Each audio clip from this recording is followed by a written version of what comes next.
Pollution வந்து ஃபேக்ட்ரிகள் கிடையாது, agriculture தான். என்ன சொல்றீங்க? ஆமாம், பூமி சல்லடையாக ஓட்டையாகிறது போல அடைச்சிட்டேன்னா நெய்வியா பூமி எங்கள்ல ஸ்டாலினுக்கும் தெரியும், நரேந்திர மோடி ஐயாவுக்கும் தெரியும், எல்லாருக்கும் தெரியும். அவர்களுடைய நோக்கம் மக்கள் ஆரோக்கியமாக இருப்பது அல்ல, நம்ம ஆட்சியில் இருக்கணும். இல்லை 1947 7% இருந்த ரத்த சோகை 38% இருக்கு. ரத்த சோகம் தான் என்னது? பெண்கள் குழந்தை வர முடியாது, அதுதான் சிசரியன். வெஜிடபிள் தோட்டம் ஒரு ஆளுக்கு இருக்கணும்னா, தனி மனிதனுக்கு இருக்கணும், வீட்டிலாவது போட்டு வளர்க்கணும். இடைவெளி எவ்வளோ விட்டுக்கணும் பாருங்க. இங்கெல்லாம் வேளாண்மை துறை 2 அடி 3 அடி பாறை தான் போட சொல்லியிருக்கான். நாங்கள் 6க்கு 2 போட்டிருக்கோம். சன்லைட் ஒடியர் விட ஒரு பண்ணியை பார்த்தா போய் ஃபாரஸ்டர் நாங்கள் சொல்லணும், அவர் விவோவை தேடி போனோம், அவர் ஒரு டாக்டரையும் கூட்டு வருவாராம், அதுக்கு பிறகு தான் பண்ணியை சுடலாமா. இப்போ பண்ணி எங்கே இருக்கு? ஓடி போயிருங்க. இதுதான் நடக்குயா.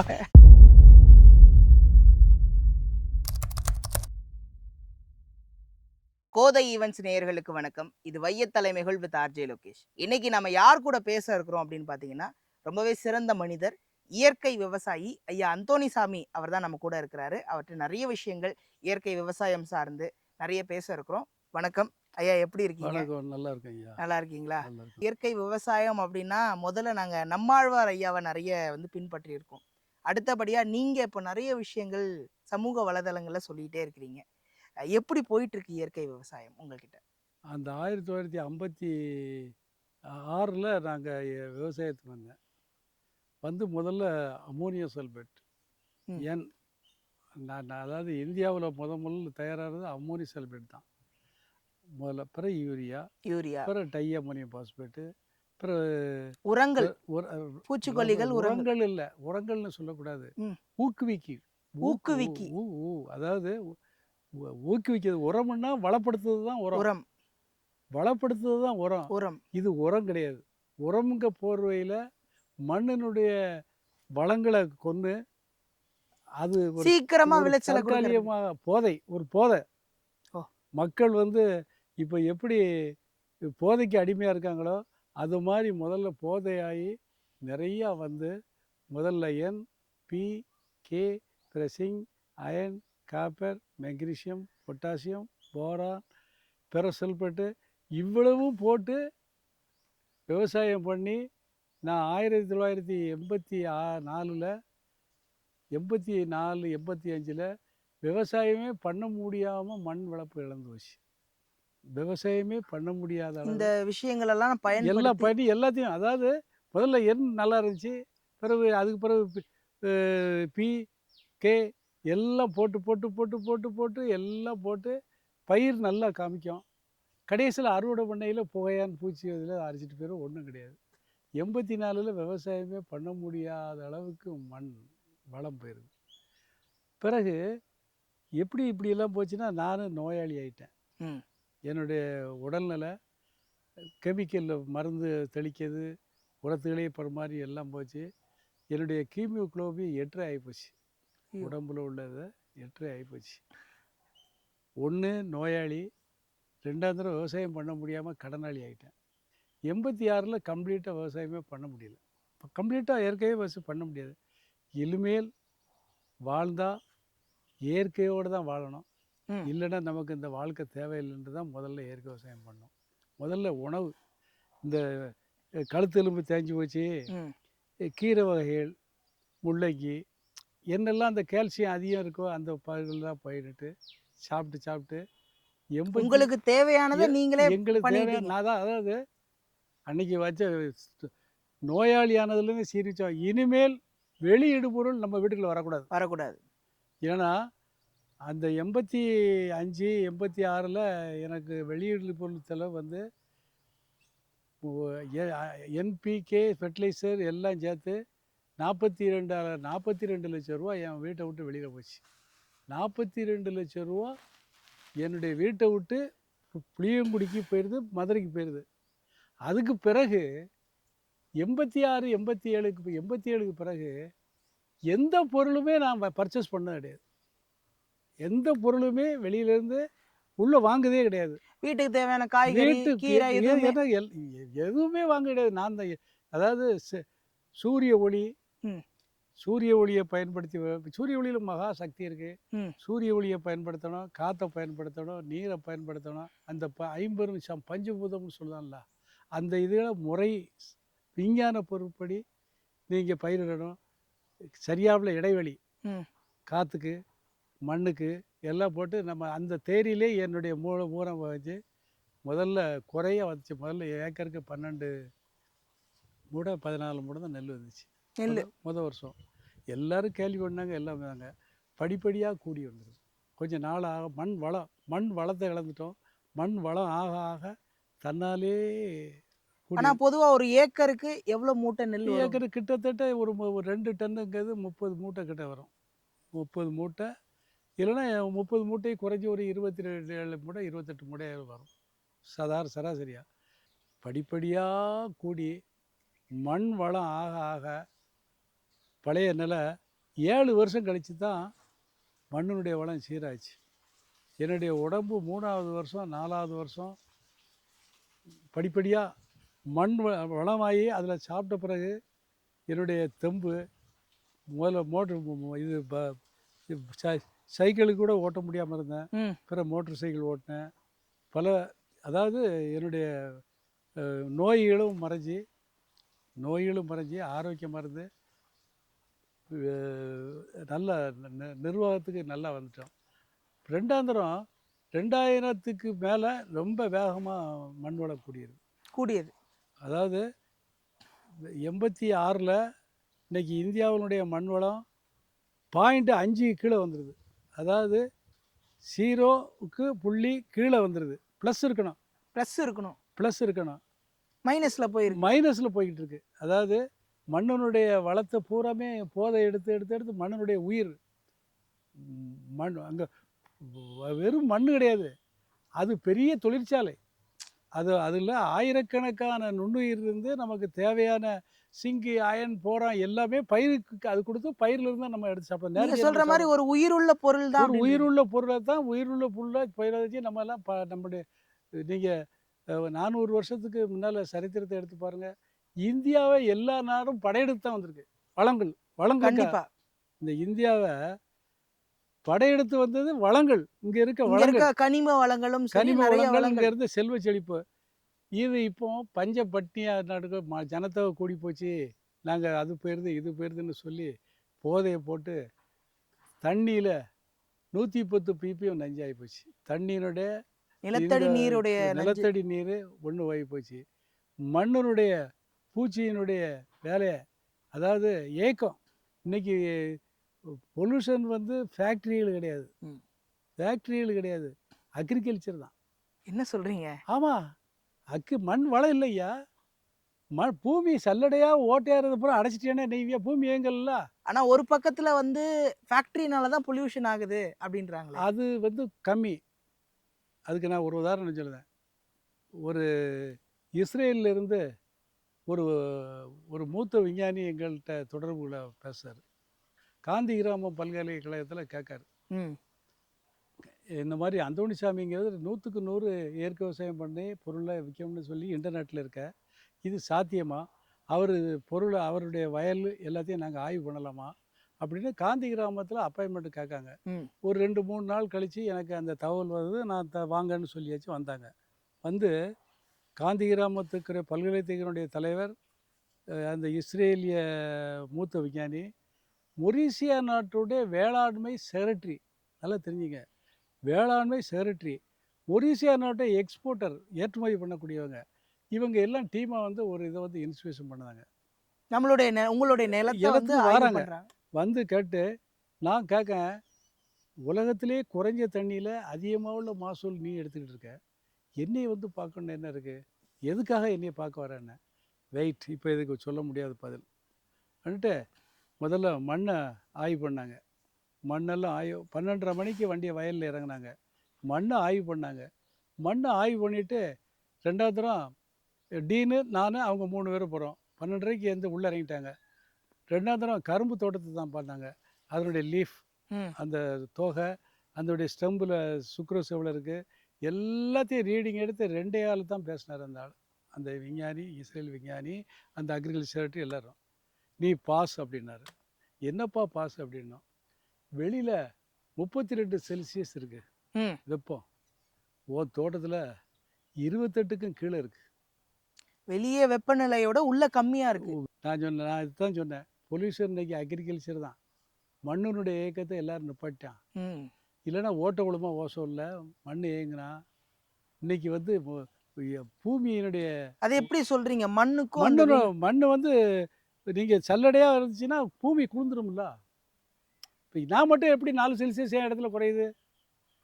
இங்கே வந்து நுண்ணுயிர்கள், மண்புழுக்கள் எல்லாம் பூமியை சல்லடையாக, நீருடைய தேவை கம்மி, நீர் செல்லாது. அதாவது எப்பவுமே அது வந்து தூங்காத நேரம், தூங்காது. அது வந்து ஒரு உயிர் பெற்றுட்டே உயிர்த்துட்டே இருக்கும். இருக்கும். அதுக்கு என்ன வேணும்? இருட்டும் ஈரமும் வேணும். காஞ்சதில் வராது. இருட்டும் நான் இப்போ நீங்கள் உங்களை உட்காருன்னு சொல்லலைன்னா நீங்கள் உட்காருவீங்களா என்கிட்ட? இல்லை.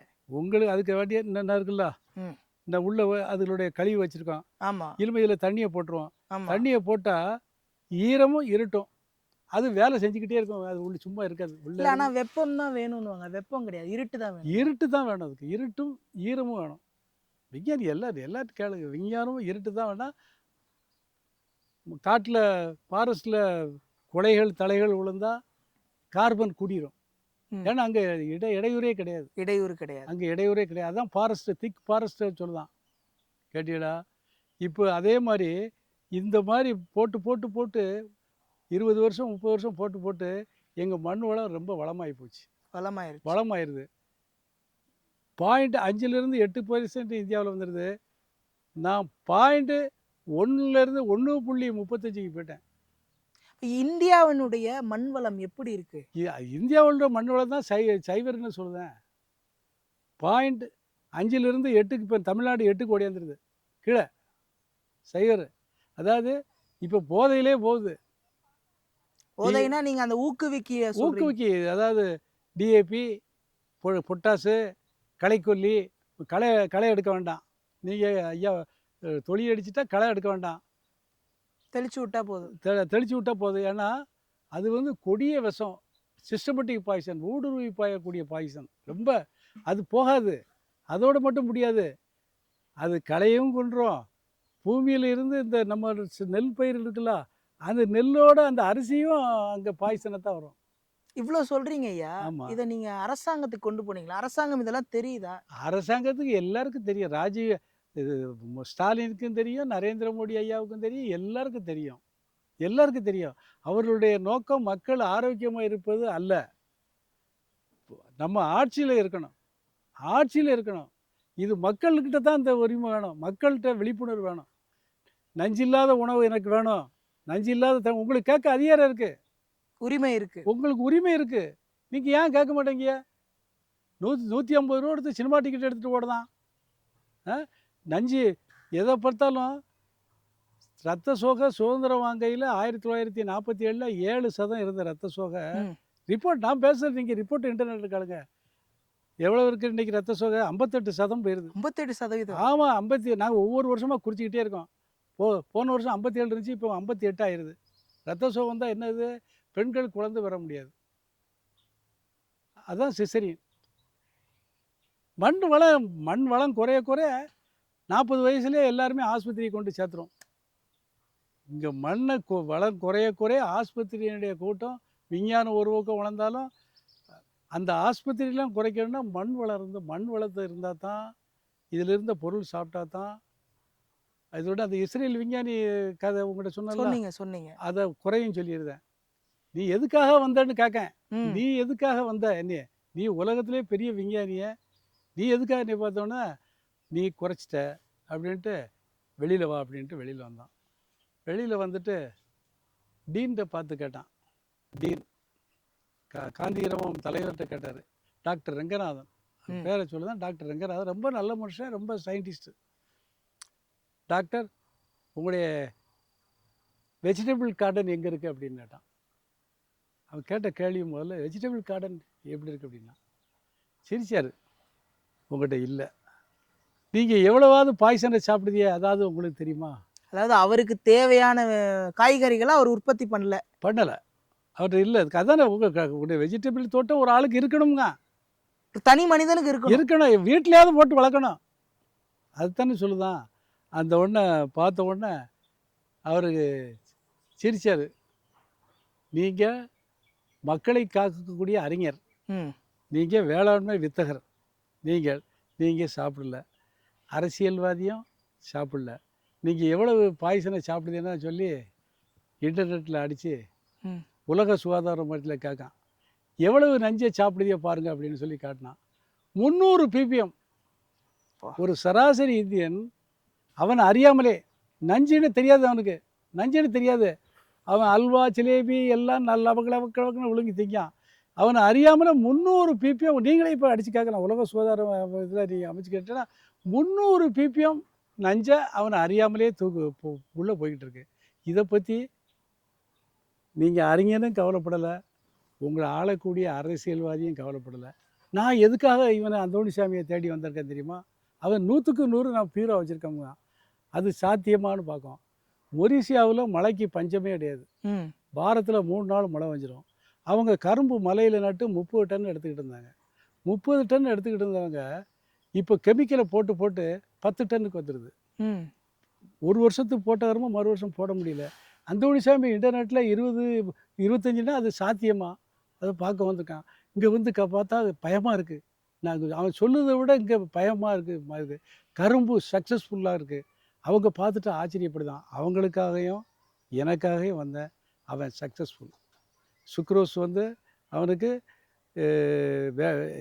இந்தியாவினுடைய அளவை விட கூட இருக்குது. இந்தியாவோட அளவு கூட இருக்குது.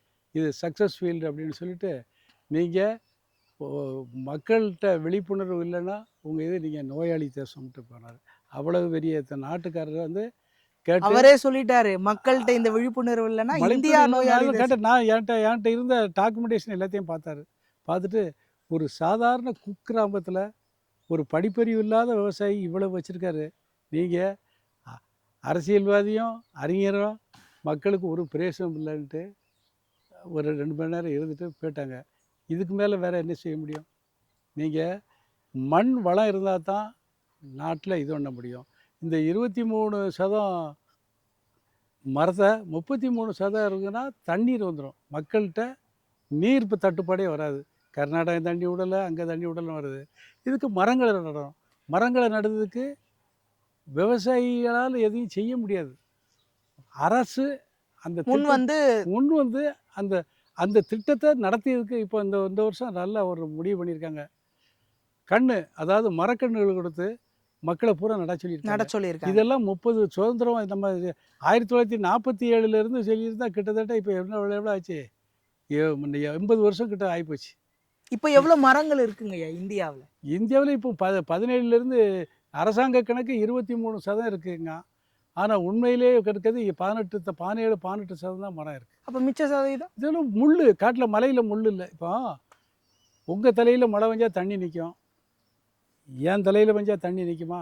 வழுக்கி விழுந்துடும். தளிக்கணும்ல. இதில் தண்ணி வெளியில் போடாமல் நாங்கள் பாறை அணைச்சிருக்கோம். இந்த தண்ணி பூரா வெளியில் போயிருதுன்னு வைங்க, மண் வளத்தோடு சேர்த்து அடிச்சிட்டு போயிடும். மழை நீர் வெளியில் போகக்கூடாது. மழை நீர் வந்து மக்கி அந்த நுண்ணுயிர்களுக்கு உரமாக்கி மக்கி இருந்தால் தான் ஈரமும் அதுவும் இருந்து விவசாயம் செழிப்பாக இருக்கிறதுக்கு காரணம். இப்போ நாங்களாம் இந்த இப்போ இந்த தோகையில் நீங்கள் பிடிச்சி பாருங்கள், இந்த தோகையை பிடிச்சி பாருங்கள். இதை பிடிங்கய்யா, அதனுடைய ஸ்ட்ரென்த்தை பாருங்கள். நல்லா வளமாக இருக்குது, வலுவாக இருக்குது, வலுவாக இருக்குன்னு சொல்லணும். வலுவாக இருக்குது. நீங்கள் இது கெமிக்கலை போட்டேன்னு வைங்க, இதை விட கரும்பச்சையாக இருக்கும். தோவை வந்து மென்மையாக இருக்கும். ஆமாம். சைவ பூச்சி தான் நமக்கு இடையூறு பண்ணுது. அது என்ன சைவ பூச்சி? சைவ பூச்சி தான் நம்ம எதிரி. ஏன்னா அந்த சைவ பூச்சி தான் அந்த இதுகளை திங்கும். தோகை, இதில் இருக்க மொட்டுகள் எல்லாத்தையும். அதுதான் கேட்குறேன், பூச்சிகளில் அந்த வெரைட்டி இருக்கான்னு கேட்குறேன். அதை சாப்பிடுது, அதுதானே சாப்பிடுது. அசைவ பூச்சி சாப்பிடாது. இந்த சைவர் அசைவர் சொல்லுங்க. ஆமாம், அதாவது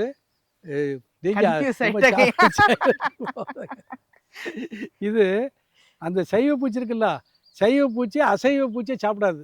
ஆஹா. அசைவ பூச்சி சைவ பூச்சியை சாப்பிட்ரும். சாப்பிட்ரும். சாப்பிட்ரும். அது பூரா பார்த்தீங்கன்னா அங்கே பார்த்தீங்கன்னா தட்டான். தட்டான். தட்டானுக்கு பார்த்தீங்கன்னா ஒரு இடத்துல தட்டான் பார்க்கணும், அங்கே பூச்சி இருக்குன்னு அர்த்தம். அந்த பூச்சி பூரா இறை தேடி அங்கே தேடி தேடி அது வந்து பிளைன் மாதிரி உள்ள கீழே இறங்கும், மேலே போகும். தட்டான், ஊசி தட்டான். இப்படி தட்டான்லே 6-7 வகையான தட்டான், கொறிவண்டு, குளவி, இப்படி நூற்றுக்கணக்கான இது வந்து அந்த சைவ பூச்சியை அதை தேடி இது திண்டுக்கிடும். இப்போ இங்கே சைவ பூச்சியை நுழைய முடியாது. இறைவன் வந்து அந்தந்த பயிருக்கு உள்ள பாதுகாப்பெல்லாம் கொடுத்துருக்காரு. இதை பார்த்தீங்கன்னா இதில் சிலிக்கான், இந்த முள்ளில் வந்து சைவ பூச்சி நுழைய முடியாது. இது இயற்கையில். கெமிக்கலை போட்டேன்னு வைங்க, இந்த இயற்கை அழிஞ்சுவோம். ஆனால் இப்போ வந்து பூச்சிகளே வரக்கூடாதுன்றாங்களே, பூச்சி வந்தால் நல்ல விவசாயமா இல்லை பூச்சி வரலன்னா? பூச்சி இல்லைன்னா விவசாயமே கிடையாது. பூச்சி வரணும், நன்மை செய்யக்கூடிய பூச்சி வரணும். சைவ பூச்சி இருக்குல்ல, சைவ பூச்சி வந்து அதை திங்கத்தான் செய்யும், அது வேறு ஒன்றும் செய்யாது. திருண்டு கூடி ஏட்டுட்டு அதுக்கு பறந்துடும். கேட்டீங்களா? சைவ பூச்சி வந்து அழிக்கத்தான் செய்யும் நம்மளை. மற்ற பூச்சி என்ன இருக்குல்ல, அதை அழிக்கக்கூடாத பூச்சிகள் நிறையா இருக்குது. அது இப்போ வந்தால் தான் நம்முடைய எனக்கு இருக்கும், நம்முடைய விவசாயம் சிறந்து. சரி, இப்போ சைவ பூச்சி வருதுன்னு வச்சுக்கோங்க, அது வராமல் இருக்க நீங்கள் என்ன பண்ணுவீங்க? ஒன்றும் செய்ய வேண்டாம். நீங்கள் இந்த பயிருக்கு தேவையில்லாத கெமிக்கலோ ஏதோ கொடுத்தீங்கன்னா அது கொழுத்து போகும். அது அதனுடைய தோகையினுடைய மென்மை, இந்த எல்பை இப்போ எவ்வளோ ஸ்ட்ரென்த் இருக்குது பார்த்தீங்களா, அது வலுவு. இந்த இப்போ எனக்கு உதாரணமாக நான் ஒரு 20 வருஷமாக கத்திரிக்காய் நட்டுக்கிட்டு இருக்கேன். நான் பூச்சி கொல்லியும் கிடையாது, என்கிட்ட எந்த இதுவும் கிடையாது. என் கத்திரிக்காயில் ஓட்டையே நீங்கள் பார்க்க முடியாது. அது எப்படி? அது எதிர்ப்பு சக்தியோட வளருது. அதை போய் பூச்சி நோண்ட முடியாதுன்னு சொல்லுவேன். நெருங்கவே முடியாது. இல்லை, அங்கே நெருங்க முடியாது. தேவையில்லாத ஊழச்சதம்னு நம்ம சொல்லுவோம்ல. இப்போவும் நீங்கள் நல்லா பாருங்கள், கிராமத்தில் இவ்வளோ பேர் வேலை செய்தான்ல, அவனுக்கு எவனுக்காவது சுகர் இருக்கா இதான்னு பாருங்கள். பெண்களோ இதுகளோ வேலை செய்யாமல் 10 மணி வரைக்கும் தூங்கிட்டு அதுக்கு பிறகு இறைச்சியும் அதுவுமா கண்டதுகளெல்லாம் தின்னுட்டு இருக்கப்போ தான் 40 வயசில் போய் ஆஸ்பத்திரி நிற்கி. காட்டில் வேலை செய்த ஆளுகளுக்கு எங்கேயாவது ஆஸ்பத்திரி நிற்க பாருங்கள். இல்லை, பெரும்பாலும் 5%, 6% தான் இருக்கும். 100க்கு 100 இல்லை. இப்போ எவ்வளோ அடைக்க எல்லாம் வேலை செய்யாமல் சாயங்காலம் வாக்கிங், விடியக்கால வாக்கிங், ஜாகிங், வாக்கிங்கிட்டு போகுது. இதுதான் உண்மை. இதான எப்படி வேணாலும் சொல்லலாம். வேலை செய்ய ஆரம்பிச்சுட்டா எல்லாருமே எதிர்ப்பு சக்தி வந்துடும். எல்லோரும் அதே மாதிரி தான் இங்கேயும் பயிர். இந்த 86க்கு பிறகு என்னுடைய பொருளாதாரம் கொஞ்சம் கொஞ்சமாக மேலே கொண்டு வந்திருக்கோம்ல. மதிப்பு கூட்டி உங்களுடைய சர்க்கரையை சாப்பிட்டா இப்போ இந்த சுக்ரோஸ் வந்து இந்தியாவில் 12க்கு மேலே கிடையாதுங்க. எனக்கு 19 ஓடி போச்சு. உங்களுக்கு ரிப்போர்ட் தரேன். ரிப்போர்ட் 19 போயிருது. இதை மாதிரி இரும்பு சத்து, இந்த இந்த ரத்த சோகையை போகக்கூடிய இரும்பு சத்து இது கூடியிருது. பைப்பர் நார்ச்சத்து நெல்லில், அரிசியில் 6.8 தான் இருக்கணும், 23 இருக்குது. உங்கள் நெல்லில்? ஆமாம், நெல்லில் அரிசியில் 23 இருக்குன்னா அது உளுந்தம்பயிர் மாதிரி, அரிசி உளுந்தம்பயிர் மாதிரி அந்த நார்ச்சத்து எல்லாம் இருக்குது. ஆக மண் வளம் ஆனால் தான் இந்தியா ஆரோக்கியமாக உள்ள இந்தியா வரும். நிறைய இதுக்கு சொல்லணும்னா மக்கள்கிட்ட தான் விழிப்புணர்வு வரணும். அரசியல்வாதி செய்யவே நம்ம தான் பார்த்துக்கணும், நம்ம தான் பார்க்கணும். அரசியல்வாதி செய்யவே மாட்டாங்க. தயவுசெய்து அரசியல்வாதி நினச்சிட்டாங்கன்னா முதல்ல இப்போ மதுக்கடையை நிப்பாட்டிடலாம். மதுவில் பாருங்கள், 25 வயசு கீழே தான் பூரா சாப்பிடுதான். அவன் எதுக்கு, அதாவது அவன் வந்து தாகத்தோடு வாரதை பார்த்தீங்கன்னா அவன் தற்கொலைக்கு 10 வருஷம் தான் அவனுடைய லைஃபு. 10 வருஷம் 15 வருஷம். மத்தியானம் 12 மணி கடை துறக்கையில் 25 வயசுக்கு கீழே வந்து திருட தொங்கி, அதாவது பறிகொடுத்த மாதிரி வரான். இதெல்லாம் கொஞ்ச நாளில் போயிடும். இன்னும் ஆரோக்கியம் நம்மளோட வந்து வளமாவது வளரவும் செய்யணும், ஆரோக்கியமாகவும் இருக்கணும். நான் வள்ளுவர் சொன்ன மாதிரி நோயற்ற வாழ்வே குறையற்ற செல்வம்னா விவசாயம் ஒழுங்காக இருக்கணும். விவசாயம் ஒழுங்காக இருந்தால் தான். ஆனால் இப்போ வந்து விவசாயம் வந்து நிலங்கள் எல்லாம் வந்து பிளாட் போட்டு வித்துடுறாங்க. அது இல்ல வந்து அதை நம்ம அந்த இதுக்கே போக வேண்டாம். ம், இருக்கத நான் இப்போ இந்தியாவுடைய ஆவரேஜ் 30 டன்னு 90 டன்னா எப்படி ஆக்குனேன்? கரும்பு ஆ 90 டன் ஆக்கிட்டீங்க. உங்களுக்கு ரிப்போர்ட்டை தரேன், ரிப்போர்ட்டை படிக்க. 90 டன்னு. எப்படி சாத்தியமாச்சுங்க? அதான் இப்போ நீங்கள் போய் சுற்றி பார்க்கணும். இப்போ இப்படி என்ன வேலை நடக்குன்னு. இந்த தோகையெல்லாம் தீய வச்சிருவான். ஆ என்ன இருக்குல்ல, நாங்கள் என்ன செஞ்சோம் பற்றியலா, 5 தோகை தான் வேலை செய்யக்கூடிய தோகை. இந்த தோகை இருக்குல்ல, ம் இதில் எத்தனை இருக்கு? 4 5 வருது. இன்னும் இன்னும் இன்னும் ஒரு வாரத்தில் இந்த தோகை 5 தோகை கீழே உரிச்சு கீழே தீய வச்சிருவீங்க. கீழே கீழே மக்க வச்சிருவீங்க. மக்க வச்சிரும். மக்க வச்சா அதுங்க 30 இது 37வது கட்டை. 37 வருஷமாக இப்படி உள்ளே வச்சா அந்த பூமி எதுக்காகும்? அதாவது பூமி இல்லை, சல்லடையாயிரும். சல்லடை. நீர் செல்லாது, ஓட்டை, ஏர் சர்க்குலேஷன். இது இடைவெளி எவ்வளோ விட்டுருக்கோன்னு பாருங்க. இங்கெல்லாம் வேளாண்மை துறை 2 அடி 3 அடி பார் தான் போட சொல்லியிருக்கான். நாங்கள் 6க்கு 2 போட்டிருக்கோம். சன்லைட் ஒளி அறுவடை. ஒளிக்கு ஒரு சக்தி இருக்குது, காற்றுக்கு ஒரு சக்தி இருக்குது, மண்ணுக்கு ஒரு சக்தி இருக்குது, நீருக்கு ஒரு சக்தி இருக்குது. பஞ்சபூதம்னு சொல்லுது. அதைத்தான் நாங்கள் பயன்படுத்துகிறோம். அரசாங்கம் வந்து உங்களை வந்து அங்கீகாரம் பண்ணியிருக்காங்களா? என்னெல்லாம் பண்ணியிருக்காங்க? அரசாங்கம் வந்து பண்ணியிருக்காம்னு சொல்ல முடியாது, பண்ணாதன்னு சொல்ல முடியாது. நம்ம யாரையும் குறை சொல்லக்கூடாது, யாரையும் குறை சொல்லக்கூடாது. இப்போ உங்களுக்கு பசி இருக்க போய் தானே என்னை தேடி வந்திருக்கேன். கண்டிப்பாக இது மாதிரி வரட்டும். யாரையும் நான் வந்து தனித்தவரை நான் உண்டு பண்ணியிருக்கேன். இது வந்து பார்த்து நீங்கள் கொஞ்சம் வெளியில் கொண்டு போகிறது அரசாங்கத்துடைய கடமை. நான் செய்ய முடியாது. கண்டிப்பாக பசிச்சவனுக்கு தான். நாங்கள் இந்தியா பூரா சுற்றுறோம். இயற்கை வேளாண்மையில் நம்மளை விட யார் அட்வான்ஸாக இருக்கா? என்ன இந்தியாவில் நார்த் இந்தியாவெல்லாம் போனோம். போய் பார்த்துட்டு எங்களுக்கு சாட்டிஸ்ஃபை ஆகலை. நம்ம தான் நல்லா செய்தோம், நம்ம அளவுக்கு ஒரு தினம் செய்யலை செய்யன்ட்டு நாங்கள் இதில் என்னது எங்களுக்கு தெரிஞ்ச உத்தியோட கொஞ்சம் மரங்கள் நடுது. மரங்கள்லாம் நட்டு பார்த்தீங்கன்னா எங்கள் ஊரில் புளியங்குடியில் போட்டிங்கன்னா கிட்டத்தட்ட எப்பவும் வெப்பம் 36 செல்சியஸு 35 செல்சியஸு குறையாது. எங்கள் மேற்கு தொடர்ச்சி மலையோரத்தில் பார்த்தீங்கன்னா 20-25 செல்சியஸுக்கு மேலே வராது மரம். அந்த 400 ஏக்கரில் விழுந்த தண்ணி கிட்டத்தட்ட ஒரு 300 ஏக்கருடைய நிலத்தடி நீர் மேலே வந்துடுது. நல்லா தெரிஞ்சுங்க. இந்த 400 ஏக்கர் மரம் 60 அடி கேரளா மாதிரி இருக்குது. கேரளா மாதிரி தமிழ்நாட்டில் கேரளா மழை நேரத்தில் அந்த நீர் முதல்ல மேலே இருந்த நீர் பூமியை கிடச்சி வேர் பிடிச்சி தண்ணியினுடைய ஊற்று கூட வந்து நிலத்தடி நீர் அடுத்த 300 ஏக்கர் செழிப்பாக இருக்குது. நான் மட்டும் பயன்படல, மக்கள் எல்லாருமே பயன்படுறாங்க. அதனால் மரங்கள் நமக்கு 33% நடந்துக்கு. இப்போ வீட்டிலன்னா என்ன மரம் நடலாங்கய்யா? உங்களுக்கு என்ன மரம் தேவையோ உங்களுக்கு என்ன. இப்போ 30 வருஷம் 40 வருஷத்தில் வெட்டக்கூடிய மரமும் இருக்குது, 50 வருஷத்தில் வெட்டக்கூடிய மரம் இருக்குது, 10 வருஷத்தில் வெட்டக்கூடிய மரம் இருக்குது. 10 வருஷத்தில் வெட்டக்கூடிய மரம் விலை கம்மியாக போகும், 4 ஆகட்டத்தில் மரம் அதிகமாக போகும். அதாவது இப்போ அரசாங்கம் உதவி பண்ணியிருக்கு, உதவி செய்யத்தான் செய்யுது. இருந்தாலும் முழு வீச்சில் செய்ய முடியல அவங்களால. இந்த வருஷம் தேர்தலில் நம்ம ஜெயிக்கணும், நம்ம ஆட்சியை பிடிக்கணும், இதுக்கு தான் வழிவகுக்காங்களே ஒழிஞ்சு. உதாரணத்துக்கு இங்கெல்லாம் மலையில் தான் பண்ணியிருக்கோம். இப்போ பாட்டு பண்ணி நாட்டை விவசாயத்தையே அழிச்சிடும் எல்லாம். இந்த பண்ணியெல்லாம் யார் பண்ணி நாய் வேட்டைக்காரனை விட்டா இதெல்லாம் தன்னால் அழிஞ்சுவோம். எக்கச்சக்கமான விவசாயி இந்த பண்ணி வேட்டையால் இந்த பண்ணி மலையில் இருக்கிறத விட இங்கே இருக்க பண்ணி செழிப்பாக இருக்குது. இனப்பெருக்கம் கூடியிருது. அதாவது சட்டங்கள் வந்து மக்களுக்காகத்தான் சட்டம். 3 கிலோமீட்டருக்கு மேலே இருக்கிறத விட்டுடலாம்னு நாய் வேட்டை அடைச்சலாம் இருக்குது. அதை யாரும் அரசியல்வாதி செய்ய மாட்டேங்காங்க. இப்படி ஒரு சின்ன இது இயற்கை பண்ணி அழிச்சதுனால யாருக்கு லாபம்? விவசாயி அழிஞ்சு ஓடனோம்னா 2 தினம் விவசாயம் இப்போ போட முடியாது, வேறு வரமாட்டான், இந்த தொழிலை விட்டு ஓடிடுவான். நல்லா தெரிஞ்சுங்க. விவசாயி வந்து போராடி மக்களுக்கு கொடுக்கணும்னுலாம் கிடையாது. லாபம் இல்லைன்னா இந்த மண்டியடியை போட்டு அப்படி அதிகம் பேர் போயிட்டாங்க. இந்த நெல் பயிரோட முடியாமல் மரத்துகளை போட்டு தென்னை இதுகளை போட்டுருது. இதெல்லாம் அரசாங்கம் சாதாரண வேலை. இது வனத்துக்குலேருந்து 3 கிலோமீட்டருக்கு மேலே வனத்துக்களை கழிவுகள்லாம் சாப்பிட்றதுக்கு இருக்கணும்.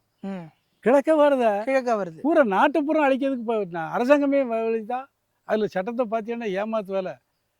ஒரு பண்ணியை பார்த்தா போய் ஃபாரஸ்ட்டை நாங்கள் சொல்லணும். அவர் விவோவை தேடி போனோம். ம். அவர் ஒரு டாக்டரையும் கூட்டு வருவாராம். அதுக்கு பிறகு தான் பண்ணியை சுடலாமா அவர். இப்ப பண்ணி எங்க இருக்கு? ஓடி போயிருங்க. இதுதான் நடக்குயா. நாங்க பண்ணி சரியா இங்கே நில்லு, நாங்க போயிட்டு வரோம். நாங்க சரியாவுள்ள ஏமாத்து, அதாவது முட்டாளாக்குதாங்க கேட்குறேன். விவசாயிகளை அறிவு இல்லாத ஜென்மமாக்கிட்டாங்க. அதனுடைய பலன் அரசாங்கத்துக்கு பின்னால் தெரியும், இப்போ தெரியாது. எல்லாம் இதை விட்டு விவசாயம் தான் வேணும்னு நீங்கள் எங்கே இருந்தாலும் கொட்டிடுதான். வெளிநாட்டில் இருந்தாலும் சரி தான், தாய்நாட்டில் இருந்தாலும் பசி பட்டினா வாங்கி கொட்டிடுதான். நம்முடைய தற்சார்பு, நம்முடைய சுயசார்பு. இப்போ அமெரிக்க ஜனாதிபதி நம்மளை வந்து ஆட்டினா நம்மகிட்ட இருக்க வலு இருக்க போய் தானே அவர் ஒன்றால் ஒன்றும் செய்ய முடியல. ஆமாம். நம்ம விவசாயம் என்னைக்கு ஒரு நாட்டில் அழிச்சு வச்சோ அன்னைக்கு அந்த நாடு ரொம்ப போயிடும். ஐயா, இப்போ நீங்கள் பனை மரத்தை பற்றி சொன்னீங்க.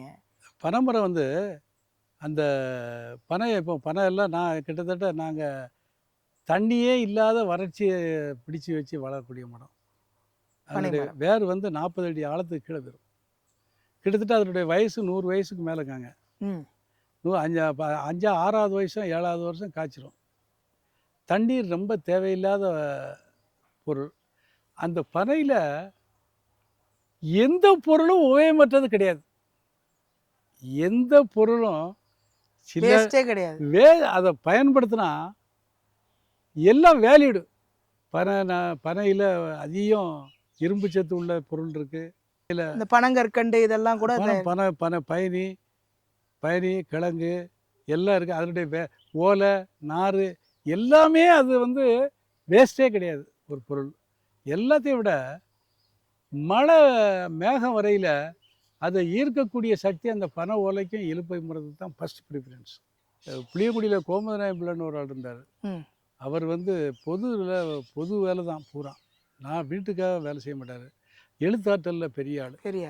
எல்லாம் எழுதிக்கிட்டே இருப்பார், எல்லாம் இருப்பார். ஃபெடரல் கேஸ்டோட நேரடியாக லெட்டர் எழுதி அங்கே உள்ள வேளாண்மை அவருடைய பர்சனல் செக்ரட்டரி, ஒவ்வொருத்தருக்கும் ஒரு செக்ரட்டரி பண்ணல, அவருக்குடைய வலது அந்த கீபாவை அமெரிக்கா பொருளாதார தடை பண்ணதில் அவளுடைய பங்கு ரொம்ப, அந்த ஆளை இடத்த வளமாக்குனதுல முக்கியமான பங்கு. கேதரின் மாதிரி வர சொல்லிட்டாரு உங்ககிட்ட. இங்கே வரணும், இந்தியாவுக்கு வந்து இந்தியாவில் சுற்றுப்புற இந்தியாவில் அவங்களுடைய அமைப்பு இருக்குது. அவளால் பார்த்துட்டு எல்லாத்தையும் அப்போ கிரேப்ஸு வாழை எல்லா இதெல்லாம் பார்த்துட்டு ஒன்று பார்த்துட்டு ஆச்சரியப்படுதா, இவ்வளவு நல்லா செஞ்சுருக்காங்களேன்ட்டு சொல்லிட்டு கடைசியில் எலுமிச்சி எல்லாத்தையும் பார்த்துட்டு மணி 4:30 மணி ஆச்சு. அவ்வளோ நேரம் இங்கே இருந்தாங்களா? போக முடியல அவளால். ஒன்றா பார்த்துட்டு அவளுடைய வளங்களை பார்த்துட்டு வச்சுக்கிட்டே வரா. இவ்வளவு நல்லா செஞ்சுருக்கீங்க அப்படின்ட்டு நான் கேட்டேன், ஏம்மா நான் இவ்வளவு செய்தேன், என்னை பார்த்து வெளிநாட்டுக்காரங்க நீங்கள் வந்து பாராட்டுதே, என் பக்கத்து வயல் கரு இவன் என்னமோ செய்தான், இதுன்னு கூட பார்க்க மாட்டாங்க, இது ஏன் செய்ய மாட்டாங்க, இது வளர்ச்சி இல்லையேன்னா. நாங்கள் அதுக்கு என்ன செஞ்சோம்னு அவன் சொன்னால், எங்கள் ஊரில் அமெரிக்காக்காரன் தடை பண்ண உடனே எங்கள் தலைவர் காஸ்ட்ரோ ரேஷன் கார்டு வேணும்னா வீட்டில் காய்கறி தோட்டம் இருக்கணும், இடம் இல்லை, பழைய பாக்ஸ், பேட்ரி பாக்ஸு, பழைய சட்டி பானை எல்லாத்தையும் போட்டு ஒரு 10-20 காய்கறி தோட்டமாவது மாடியில் இருக்கணும். காய்கறி தோட்டம் இல்லாதவனுக்கு ரேஷன் கார்டு கிடையாது. கடைசியில் அவன் பார்த்துட்டு விசிட்டர் புக்கில் கோமநாயச்சிட்டு எழுதினான், நான் இவங்களுக்கு சொல்லி கொடுக்கலான்ட்டு வந்தேன், இங்கே நிறைய தெரிஞ்சுக்கிட்டு போகிறதுக்கு இருக்குன்ட்டு எழுதிட்டான். ரொம்ப பெருமைக்குரிய விஷயம். முருங்கையை பற்றி தான். அவங்க நாட்டில் குளிர், முருங்கை வராது. குளிர் நேரத்தில் முருங்கை வராது. இந்த குளிர் நேரத்தில் இருந்து பட்டுட்டு இந்த வெயில் அடிக்கிற நேரத்தில் அந்த பவுடராக்கி அதை வச்சு, ஏன்னா முருங்கையில் அவ்வளோ சத்து இருக்கு, இரும்பு சத்துல இருந்து எல்லாமே. அதில் முருங்கையில் இல்லாத சத்தே கிடையாதுங்க. இங்கேருந்து தான் இந்தியாவில் தான் கொண்டு போனோம். நாங்கள் எங்கள் ஊரில் முருங்கையை அதாவது ஆரோக்கியத்தினுடைய திறவுகள் முதல் திறவுகள்னு வச்சுருக்கோம். அதான் மொரிங்கான்னு வெளிநாட்டுகள்லாம் அந்த பவுடர் பண்ணி அந்த அதையா அவங்க இந்த 6 மாதம் அந்த குளிருக்கு முன்னாலே அதை டெபாசிட் பண்ணிடுவோம் நாங்கள். இதெல்லாம் நமக்கு தெரியாதுல்ல. நம்ம எத்தனை பேர் வீட்டில் முருங்கைக்காய் இருக்கு, முருங்கைக்காய் இருந்தால் கல்யாண வீட்டில் மாப்பிள்ளைக்கு தான் கொடுக்காரு முருங்கைக்காய்னு சொல்லி அந்த கதை தான் படிச்சிருக்கோம். அதனுடைய சத்துக்களை வந்து நம்ம பாக்யராஜ் தான் முருங்கைக்கானா பாக்யராஜ் தான் ஞாபகத்துக்கு இல்லை அது வந்து சினிமாவில் அவர் சொல்லிச்சிருக்காரு. அதில் உள்ள சத்துக்கள் எவ்வளவு ஆரோக்கியமாக உள்ள நம்ம பேனலில் அவன் வச்சுருக்கான். அவன் நாட்டு பயிர் இல்லை அது. ஆரோக்கியமாக இருக்கணும் அப்படின்னா இப்போ நான் வந்து வீட்டு தோட்டத்தில் என்னென்ன செடிகள்லாம் வளர்க்கும்? உங்களுக்கு எந்த செடி வேணுமோ 2 கத்திரிக்காய் வச்சுக்கலாம். நீங்கள் வந்து காலிஃப்ளவர் வச்சு இப்போ காஷ்மீரில் விளையக்கூடியதை சாப்பிடணும்னு நினைக்கக்கூடாது. எந்த ஊரில் இருக்கீங்களோ அந்த ஊரில் விளையதை சாப்பிட்டேன்னா உங்களுக்கு நோய் பாதி நோய் கிடையாது. அந்த சீதோஷ்ண நிலை, அந்த சீதோஷ்ணில் இது வந்து நான் சொல்லலை. சுரக்காய் நம்ம கிட்னி மாதிரியே இருக்கும். சுரக்காய் கும்பை சுரக்காய், வெண்டைக்காய், அவரைக்காய், இதெல்லாம் நம்முடைய உடல் உறுப்பு மாதிரியே தான் அது இருக்குது. நாட்டு காய்கறிகள். நாட்டு காய்கறிகள் எது நம்ம ஊருக்கு எது வருதோ அது செஞ்சாலே போதும் தான். கீரைகள்லங்கய்யா? கீரை எப்படியாவது ஒரு நேரம் கீரை இருக்கணும். அதாவது கழிவுகளை அவத்தோட 15% பைப்பர் நார்ச்சத்து உள்ளது 15% சாப்பிடலைன்னா கழிவு பூரா உள்ள டஸ்ட் ஆகி வம்பாய் பெருமாங்க. கீரைக்கு அது முதலிடம்.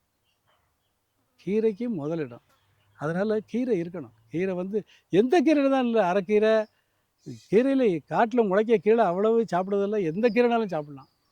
ஆமாம், அகத்திக்கீரையிலேருந்து எல்லாம் சாப்பிட்லாம். நீங்கள் உணவு முறையில் என்னென்ன எடுத்துக்கிறீங்க? காலையில், மாலையில், மதியத்தில் என்னென்ன சாப்பிட்றீங்க? ஆரோக்கியமாக இருக்கீங்க? நாங்கள் காலையில் மட்டும் பழைய சோறு சாப்பிடுவோம். ராத்திரிக்கு சுடுசோறு கொஞ்சம். மத்தியானம் கேப்பக்கூழ் பெரும்பாலும் இது ஏன் நான் ஒரு 10-12 அவ்வளோ நெல் போட்டிருக்கேன். ஏன்னா நான் வந்து உணவில் நல்லா நம்முடைய லைஃப்பில் உணவில் நல்ல ருசியாக சாப்பிடணும்னு நினைப்போம். பாரம்பரிய நெல், பாரம்பரிய சம்பா, சீரக சம்பா, மாப்பிள்ளை சம்பா, இப்படி வலுவாக உள்ளது. மணவாரி, நீங்கள் அந்த மணவாரியெல்லாம் இது இடியாப்பத்துக்கு புழிஞ்சிட்டேன்னா நிறைய சீரக சம்பாலாம் இப்போ பொங்கல் வச்சு சாப்பிட்டாச்சுன்னா வயிறு வீங்கிப்போம். அவ்வளோ ருசி. விவசாயம்னா தற்சார்பு, எதுவுமே இருக்கக்கூடாது. என் வீட்டை விட்டு எந்த பொருளும் போகத்தான் செய்யணும் பொழிஞ்சு உள்ளே வரவே கூடாது. ஐயா, இப்போ நீங்கள் வந்து இந்த இயற்கை விவசாயம் பண்ண பொருளுக்கு வெளியில் வந்து அதிகமான டிமாண்ட் இருக்குதுங்களா? அது எப்படி இருக்குது? அதாவது முதல்ல கஷ்டப்பட்டேன். இப்போ உதாரணத்துக்கு இந்த கரும்பு எல்லாம் இப்போ நான் வந்து மில்லுக்கு கொடுக்க மாட்டேன். இந்த மில்லுக்கு கொடுக்க மாட்டேன். இது தங்கத்தை கொண்டு சாக்கடையில் விடவே, இது தங்கம். எங்கே கொடுப்பீங்க? எங்கே ஏற்றுமதி? நானே கரைச உங்களுக்கு இப்போ சக்கரை தரம் சாப்பிட்டு பாருங்கள். நீங்களே பண்ணிட்டு இருக்கீங்க? நான் பண்ணிட்டு முதல்ல விற்கிறதுக்கு கஷ்டப்பட்டேன், ரொம்ப கஷ்டம். நான் என்ன சொல்லுதாங்க, எவ்வளவு இரும்பு சத்து எல்லாம் இருக்குது, சுக்ரோஸ் கூட இருக்குதுன்னு எல்லாம் சொல்லுதோம்ல. இது இருக்கிறதால முதல்ல போகிறது கஷ்டமாக இருந்துச்சு. இப்போ வருஷத்துக்கு நான் ஒரு 12 ஏக்கர் போட்டிருக்கேன். 12 ஏக்கர்னால் கிட்டத்தட்ட ஒரு 80 டன்னு சர்க்கரை வரும். என் சர்க்கரையை சாப்பிட்டு அங்கே முதல்ல மறுப்பாங்க. ஏன்னா நான் கொடுக்கதே மக்களுக்கு 110 ரூபான்னு கொடுக்கேன் வியாபாரிக்கு. நான் கொடுக்கதே ஒரு கிலோ 110. ஒரு கிலோ 110 ரூபாய். அவங்க 125, 130, 150 வரைக்கும் விற்காங்க. அதனுடைய மதிப்பு சத்துக்கள் படி பார்த்தா அது 250 ரூபாய்க்கு விற்கணும். அதனுடைய சத்து, அதில் இருக்க சத்து, இரும்பு சத்து எல்லாம் பார்த்தா 200 ரூபா. அதெல்லாம் கிடையாது. பார்த்துட்டு கடைசியில் இந்த சாப்பிட்டவன் வெளியில் வேறு சர்க்கரை வாங்க முடியாது.